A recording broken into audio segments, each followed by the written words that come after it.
नमस्कार, मी डी.टी. आंबेगावे, मुख्य संपादक सत्य पोलीस टाइम्स। सामान्य जनतेचा आवाज बुलंद करण्यासाठी सत्य पोलीस टाइम्स या चॅनेलला आत्ताच सबस्क्राईब करा। तुम्ही काय करणार ते सांगा आणि आम्हाला कृपया ह्याच्यातून पूर्ण भाकरी द्या, आमच्या हक्काची भाकरी द्या। आमदाराशी नाता आहे, सगळ्याशी नाता आहे, हा आमचा अपमान नाही सर।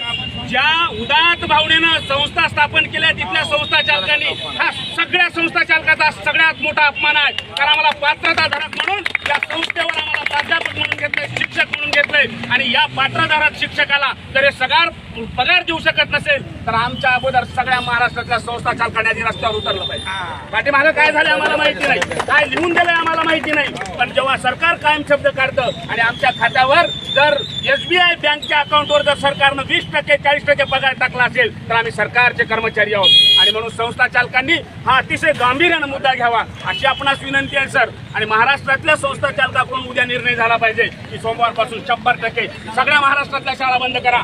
एका दिवसात नाही निर्णय लागला तर मी नोकरी सोडून देतो, नकोय मला नोकरी। सरकारनं मग तो तरी निर्णय द्यावा की इथून आम्हाला पगारच देणार नाही, आम्ही उद्या शेतात जाऊन काम करतो सर। बरोबर, हे काय चाललंय? 4 विषयामध्ये PG केलेल्या माणसाला भीक मागताना काय भेटणार होत असतील? आज जर माझ्या मनात वाईट विचार आला सर, मी घरला जाणार नाही, इथून डायरेक्ट गोदावरीवर जाऊन उडी मारेल। त्याला जबाबदार कोण आहे? माझे मायबाप निरक्षर आहेत, त्यांनी काय गुन्हा केला मला उच्च शिक्षित करून? का बहुजनाच्या पोरानं शिकू नये? बहुजनाच्या पोरानं शिक्षक म्हणून स्वप्न पाहू नये? त्यांनी नेमका गुन्हा काय केला?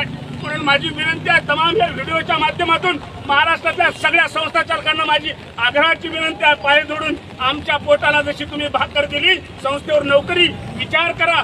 एक पत्रक काढा फक्त, संस्था स्थापन करताना किती उदात विचाराने तुमच्या डोळ्यासमोर महात्मा फुले होते, तुमच्या डोळ्यासमोर छत्रपती शिवाजी महाराज होते, तुमच्या डोळ्यासमोर सावित्रीमाईचा संघर्ष होता। एवढ्या संघर्षातून या महाराष्ट्रातल्या संस्था उभ्या राहिल्यात। या संस्थेमध्ये बहुजनाची पोरा डॉक्टर झाली, इंजिनियर झाली, एवढा अभिमानाचा इतिहास या शिक्षकांनी निर्माण केलेला असताना या शिक्षकाला जर भीक मागायची वेळ येत असेल तर शासनाचा खुर्चीवर नैतिक अधिकार नाहीच आहे सर। परंतु माझी हात जोडून विनंती आहे, ज्यांना 100% पगार आहे की एकजूट जर एकत्र केली, जशा जुन्या पेन्शनसाठी सगळा लढा तीव्रतेनं होतो आहे तसा आम्हाला पहिलं पगारीवर आणा, आम्हाला आमच्या हक्काचा पहिला पगार द्या आणि मग बघा तुमच्या सोबत सुद्धा आम्ही ताकदीनं बाकीच्या प्रश्नासाठी लोक।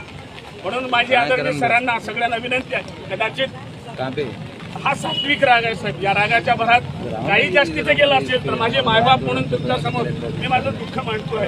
आणि हे सगळं आज जिथे भिकेमध्ये दिलेलं आहे, आम्ही या राज्याचे जे अर्थमंत्री आहेत अजितदादा पवार साहेब यांच्या अकाउंटला हे पाठवणार आहे। मला प्रश्न पडला खिचडी कशी पाठवायची, कारण पैसे पाठवता येतात पण अन्न पाठवता येत नाही। पण हे अन्न आम्ही इथं बसून खाणार आहोत आता, कारण हे माझ्या शेतकरी बापानं पिकवलेलं अन्न आहे। हा अन्नाचा घास कमवताना हाडाचं पाणी करावं लागतं। दुर्दैवाने राज्यकर्त्या लोकांना हे कदाचित माहीत नसेल, पण आम्ही शेतकऱ्यांचे लेकरं आणि शेतकऱ्यांच्या लेकरांना शिकवतो, याचं महत्त्व आम्हाला माहिती आहे।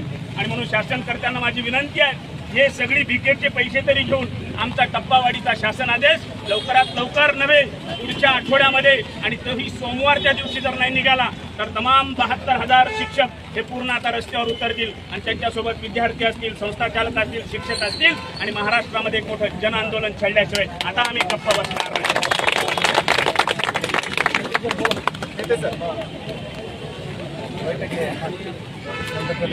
सामान्य जनतेचा बुलंद आवाज, सत्य पोलीस टाइम्स।